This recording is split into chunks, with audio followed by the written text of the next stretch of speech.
Continuando aqui, autores da área da psicologia, aconselhamento e dessa intersecção dos cuidados de saúde mental com a teologia, eu recomendo altamente as obras do Dr. Eric Johnson, que atualmente está desenvolvendo a parte teórica de uma psicologia segundo a cosmovisão cristã, e aí lidando com a parte acadêmica, clínica, pesquisas qualitativas, quantitativas, e aí o arcabouço teológico por trás disso, teórico.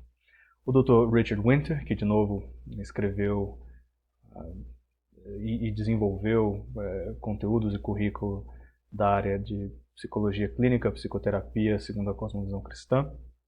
Aquele gráfico anterior era dele. Então, o que ele escreve, recomendo altamente, o que o Eric Johnson escreve. E também professores agora lá no Canadá, o Kouzitz e o Stratton, que estão na Redeemer University, também estão ensinando, tem alunos lá sendo formados na área de psicologia. E o Dr. Paul Loosemore, que é o diretor do Departamento de Aconselhamento, de Counseling do Covenant Seminary, que não tem uma abordagem notética, ou do chamado aconselhamento bíblico, mas uma abordagem extremamente embasada biblicamente, enfim. Recomendo o trabalho dele. Ele está lá nos Estados Unidos e a Catherine Harris está no Canadá também. Ela está na universidade, na verdade no college, né, no Divinity College, do mesmo lugar onde o Stanley Porter está, e esse pessoal da teologia e da Biblical Scholarship, né, dos estudos em Novo Testamento e Antigo Testamento. Então, ela faz parte desse grupo. Todo mundo aí se encontra, esse pessoal vai para as mesmas conferências e, enfim, eles estão juntos desenvolvendo uma metodologia e uma teoria mais robusta. Então, tudo isso está em fluxo, tudo isso ainda é muito novo. A psicologia já é uma, entre aspas, ciência nova. E mais nova ainda é essa tentativa de respeitosamente, sabiamente interagir e desenvolver uma erudição aí, um scholarship da área da psicologia com a base bíblica bem fundamentada. E na prática isso significa que no seu discipulado, eu falei para os meus alunos, né, evitem sempre mandar uma pessoa imediatamente para um psicólogo. Se você é parte de uma igreja, né, está na liderança de uma igreja, não fica só mandando as pessoas para simplesmente, independente do problema da pessoa, né, se é psicológico, se é emocional, não, a gente não mexe com isso, melhor ser para um psicólogo. Isso pode ser excessivo e você pode perder a oportunidade de tratar questões mais pastorais, né, questões às vezes de disciplinas bíblicas, disciplinas espirituais, que podem sim ajudar a determinada pessoa. E por outro lado também não fiquem sempre protegendo, não achem que todo psicólogo é ruim, né? Busquem psicólogos cristãos e competentes, não adianta só ser cristão, é melhor que a pessoa tenha experiência clínica e saiba lidar com isso, e saiba responder por isso, inclusive, legalmente. Mas não seja nem tanto ao mar, nem tanto à terra, né? Que a sua igreja, ou que você, nos seus atos de discipulado, não jogue tudo no mesmo saco, como se todo psicólogo fosse ruim e só o que está sendo afirmado na Bíblia de maneira explícita é que pode ajudar uma determinada pessoa. Então, nem um extremo nem o outro, nem evitar a psicologia, nem só se apoiar na psicologia. O que eu acho de parte prática, assim, o que eu faria, que tipo de abordagem pastoral eu teria com alguém que eu estou discipulando? Bom, se eu noto que há necessidades clínicas, eu falo aí também da área da psiquiatria, ou disfunções, qual que é a palavra aqui no português? Porque tem psychological disorders e psychological pathologies, né? Patologias e desordens. Se eu noto que há questões que deveriam ser acompanhadas de perto, com profissionais treinados na área clínica, e que vão acompanhar essa pessoa por um período longo, um período prolongado, aí eu mando sim essa pessoa para uma psicóloga, um psicólogo, um terapeuta, um psicoterapeuta ou counselor se for no exterior, ou um psiquiatra, uma psiquiatra, tá? De preferência cristãos. Mas se não, se eu acho que há algum tipo de trabalho que eu possa, no qual eu possa ser útil por algumas sessões, né, por alguns, seja, sei lá, 6, 10 reuniões, ou às vezes um período de tempo, alguns meses, não mais do que um ano, aí eu usaria o tal do Counseling in the Key of D, que é a recomendação do Dr. Richard Winter para pastores. Então, pessoas que têm algum treinamento podem aplicar esses princípios de aconselhamento, tá? Então, é uma forma de discipulado e eu vou resumir aqui o que ele diz no livro dele, mas ele basicamente engloba a grande narrativa bíblica, né, da criação e a nossa dignidade humana, do que é ser humano, passando pela injustiça, né, pela rebelião, e depois a justiça que Cristo comprou, e a restauração que Cristo há de trazer e já está trazendo, dos novos céus e nova terra. Então todo esse drama, né, da Bíblia, essa narrativa bíblica informa esse aconselhamento o key of this seria em tom de ré. Acho que aconselhamento em tom de ré. Não ré, né, que você dá no carro, mas a nota musical. Então esse é o tom. Por que ré? Porque é a letra D, e a letra D é usada aqui para todos os princípios. Então, enfim, desculpa aí a tradução que não fica boa. Só funciona em inglês essa abordagem aqui. O nome dessa abordagem. Então ele vai de criação até a restauração, de Gênesis 1:1 a Apocalipse 22:21, e inclui a dignidade corporativa e individual de cada ser humano, a glória, a beleza, a depravação, a tristeza e o quebrantamento, né, o quebrar, as ruínas da história humana. E como que ele aplica isso? Bom, primeiro D, draw out, segundo D, discern damage, terceiro, delight and dream, quarto, disturb and disrupt, e quinto, draw and direct. Então tem muitos Ds aí, todos em inglês, né? No português não seria tanto D, mas eu vou tentar traduzir isso aqui. Primeiro a gente tenta chamar, a gente tenta atrair, ou evocar, acho que essa é a palavra, evocar a história da pessoa que a gente está aconselhando com as esperanças que essa pessoa tem de aprender quem ele ou ela é. Isso com base em João 5, versos 6 a 8. Vamos dizer, como contar a nossa própria história e como descobrir a dignidade, né? como enfatizar a dignidade e aprender a entender a depravação na história dessa pessoa. Porque com certeza há sinais de dignidade e de depravação. E usando aí vamos dizer, como guia as passagens de Mateus 26, do 69 ao 75, comparado com João 21, de 15 a 17. E aí você tenta discernir o dano e discernir a injustiça que foi feita a essas pessoas. Todo mundo já sofreu algum dano, todo mundo já sofreu alguma injustiça. Nós também somos causadores de dano e causadores de injustiça. Agora, é importante a gente discernir como essa pessoa foi lesada.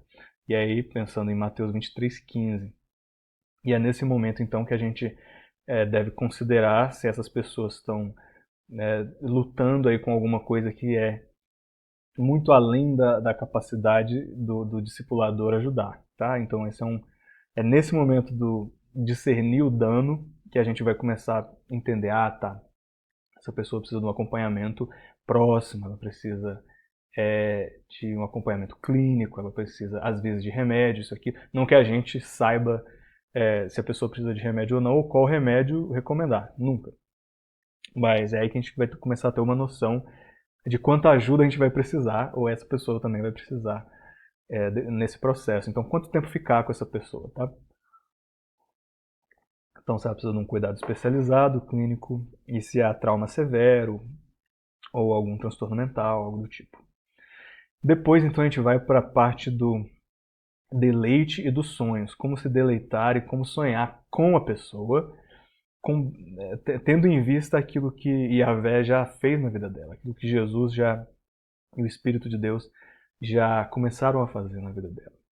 Então, apreciar aquilo que a gente pode ver na história e projetar, né? Começar a sonhar. Nossa, mas imagina como seria se tal coisa acontecesse, como seria a sua vida se isso e aquilo. Então, é uma ferramenta poderosa. A gente usa aí o capítulo 23, versículo 43 de Lucas. E já o próximo, a gente usa João 4,18 para desestabilizar alguma convicção ruim que essa pessoa tenha, uma convicção danosa, mentirosa, coisas falsas nas quais ela acredita. Então é importante a gente desestabilizar, a gente desafiar alguma prática ruim que essa pessoa tem, ou alguma crendice às vezes, né, ou alguma certeza mal embasada que essa pessoa tem, só que fazendo isso sim com gentileza e com graça, né? Lembrando aí 1 Pedro 15, que é outro contexto. Mas enfim, só a gentileza, pega a parte da gentileza de 1 Pedro 3, né? 1 Pedro. E então, por último, a recomendação é que nós evoquemos de novo, né? A gente evoquemos e direcionemos a atenção dessa pessoa para o futuro de florescimento dela, para o futuro que viver nos caminhos do Senhor podem abrir para ela.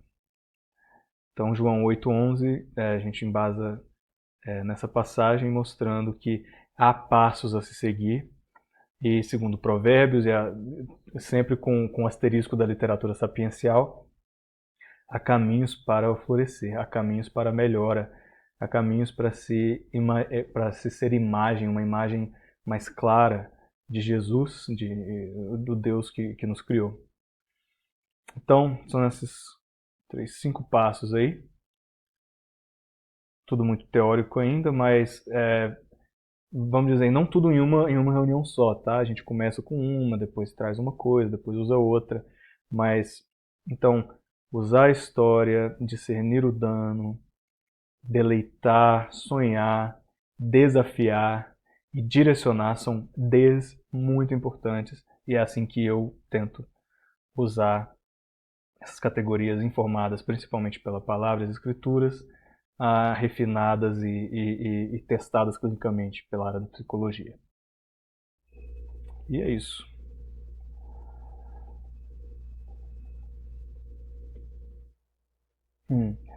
E aí eu, aos meus alunos, recomendei esse vídeo aqui de uma neurocientista, porque ela dá umas dicas interessantes.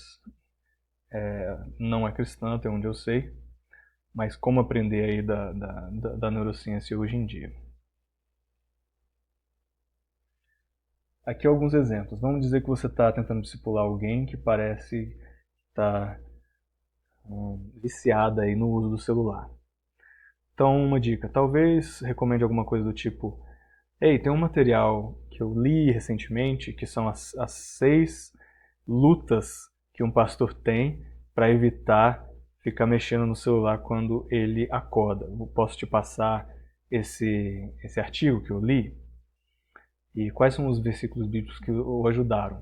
E aí eu colocaria, olha aí, esse pastor disse que o que faz com que essa pessoa perca o controle sobre o scrolling, né, sobre o navegar, é porque ele quer alguma novidade. É como se fosse, é quase como se fosse um doce muito gostoso, que é essa novidade, a novidade, essa sede, essa fome por novidade. O que é novo? Eu não posso ser a última pessoa a saber do que é novo, não posso ficar para trás. Eu tenho que estar atualizado.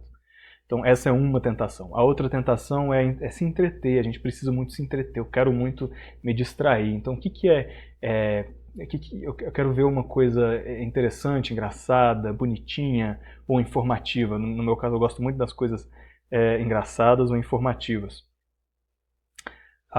E a terceira tentação, né, é esse nosso apetite pelo ego, é o que a gente quer fazer o nosso ego inflar.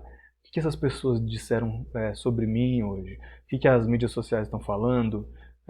Quantos likes eu tive em determinado post, em determinada foto? Quero saber o que valor essas pessoas estão dando para mim.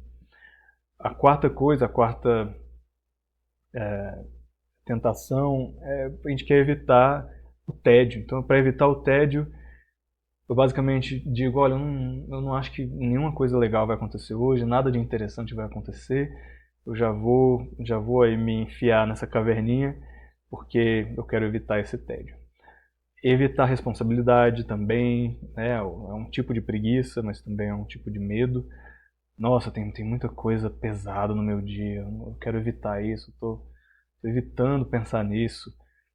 Nossa, vai ter muito trabalho, né, muito suor hoje. Não quero isso agora não, quero evitar e tal. E por último, evitar dificuldade, não no sentido de trabalho pesado, mas no sentido de alguma dor, alguma coisa na minha história, alguma coisa da qual eu não quero me lembrar. Então, para tirar isso da minha cabeça, eu vou para o celular. Então, são todas essas tentações. E os versículos que ajudam ou ajudaram esse pastor que lida com tudo isso são os seguintes. Ele coloca alguns salmos aqui. Deixa eu tentar melhorar a apresentação aqui. Isso com branco. Isso, então, enquanto a cabeça dele está no travesseiro, o que esse pastor tenta fazer é o seguinte. Sabendo que Jesus disse isso, de todo o seu coração, de toda a sua alma, de todo o seu entendimento e com todas as suas forças, amem a Deus. Lucas 10, 27. Como que a gente faz isso? Bom, eu uso o Salmo 23, esse pastor falou, né? Eu uso o Salmo 23 e eu lamento, e eu choro. Eu entro em sintonia com os meus sentimentos, com o meu coração, e eu faço essa oração do Salmo 5. Ó Deus, na manhã você ouve a minha voz, e pela manhã eu preparo um sacrifício para você e eu contemplo. Depois vai para o Salmo 143:8 e contempla novamente e fica alerta e diz: eu quero ouvir a sua voz na manhã, eu quero sentir o seu amor, porque eu confio em ti. Me ajuda a entender a qual direção eu devo seguir e me ajuda a levantar a minha alma. Eu estou abatido na minha alma. E pelo Salmo 90:14, então eu oro a Deus e esse pastor diz, eu peço a Deus, me satisfaça hoje pela manhã, me satisfaça com o seu amor para que eu possa ter alegria e deleite nos dias que você me dá. Então ele vai para o Salmo 119, 148, 139, 17, 18, busca. Deus, eu busco, os meus olhos estão abertos, porque eu quero ver o que tem nessa noite, eu quero meditar na sua promessa. Então ele diz, quão preciosos são os seus pensamentos, Deus, quão vasta é a soma deles. Se eu pudesse contá-los, eles são mais do que os grãos de areia. Eu acordo e ainda estou contigo. Então, esse seria um artigo, ou na verdade um vídeo, né? Eu tirei ele de um vídeo do John Piper, Desiring God. Ele faz essa reflexão, e aí tem a transcrição do que ele diz. 5 razões erradas para olhar o seu celular na manhã. Então, um exemplo de um momento discipulado, um momento em que você compartilha uma mensagem de WhatsApp para alguém que está tendo dificuldade. Então tá aí, você tá usando o WhatsApp no celular para a pessoa que está tentando evitar o celular. Tenta mandar por e-mail, então, né? Ou então imprime isso daí para a pessoa. Aí você ajuda ela. E a gente também vai falar de ídolos do nosso coração. É comum que haja ídolos em outras partes do mundo oriental, por exemplo, ídolos de fato de barro, né? E de madeira, e ícones e tudo mais. Mas eu estou falando de ídolos mais metafóricos, né? Hoje em dia, no mundo ocidental, a gente tem outros ídolos, seja o ídolo de prazer e conforto, aprovação, controlar a situação, ter poder sobre pessoas e situações, ter segurança e ser honrado. Então, a sua reputação, né? A sua honra, a sua segurança, são todos ídolos muito comuns e eu tenho eles em diversas fases da minha vida, de forma mais forte e menos forte. E alguns deles são primários na minha vida. Então tentar sentar com a pessoa que você está discipulando e demonstrar, olha como que eu identifiquei o ídolo da minha vida primeiro. Então, modelar isso e aí tentar que a pessoa identifique quais são os ídolos da vida dela. Então, por exemplo, umas formas de diagnosticar, né? Esse aqui é bem legal, foi um gráfico adaptado aí do Tim Keller, depois do Jason Dorsey, depois do Greg Johnson. Então, primeiro a gente pergunta, ok, que tipo de preço eu estou disposto a pagar para tentar identificar aí o meu ídolo? Será que é o preço de ter pouca produtividade ou escapar da minha realidade? Será que é o preço de ficar menos independente? Que preço eu preciso pagar? Se o meu ídolo é a aprovação, por exemplo, eu pago o preço e para ser aprovado pelas pessoas eu fico independente. Se o meu ídolo é poder, eu pago o preço de ser sempre uma pessoa cheia de coisa para fazer, cheia de pesos e de responsabilidades, porque eu quero ter o poder sobre as decisões, o poder sobre aquele resultado. Se é honra, aí eu vou sacrificar amor, eu vou sacrificar minha liberdade, porque o importante é eu ter honra. Seja a honra da reputação familiar, o respeito, o reconhecimento. Enfim, vejam com cuidado e destrinchem com carinho, meditem nesse gráfico aqui, porque ele é muito, muito bom para descobrir os ídolos do nosso coração.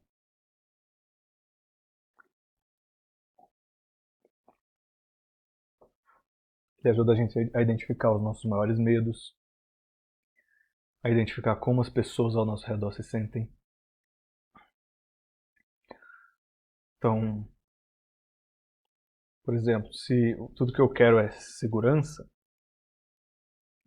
as pessoas ao meu redor às vezes se sentem controladas, porque eu quero evitar qualquer problema, qualquer insegurança, qualquer dificuldade, qualquer perigo. Então, todo mundo se sente controlado por mim.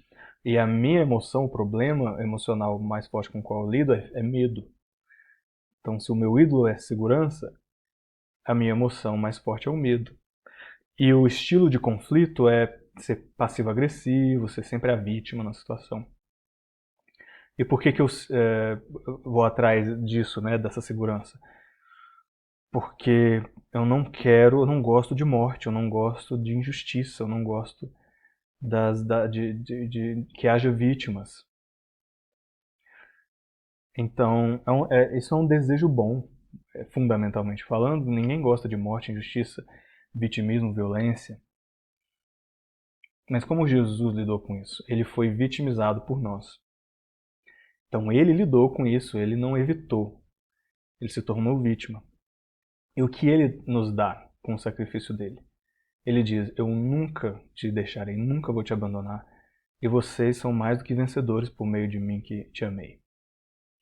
Então, é um gráfico muito legal, uma tabela excelente, porque ela traz o que a cruz e a ressurreição e o ministério de Cristo pode dar, como que ele pode lidar, o que ele tem a oferecer a essa pessoa nesse momento.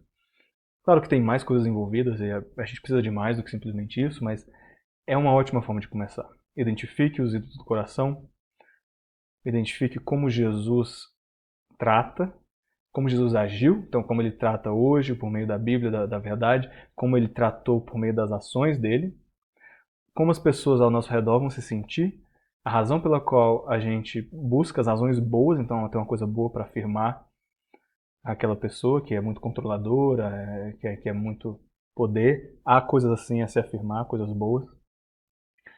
Identifica as emoções problemáticas, identifica os medos e os custos. Excelente esse gráfico. Sempre vou usar no meu discipulado.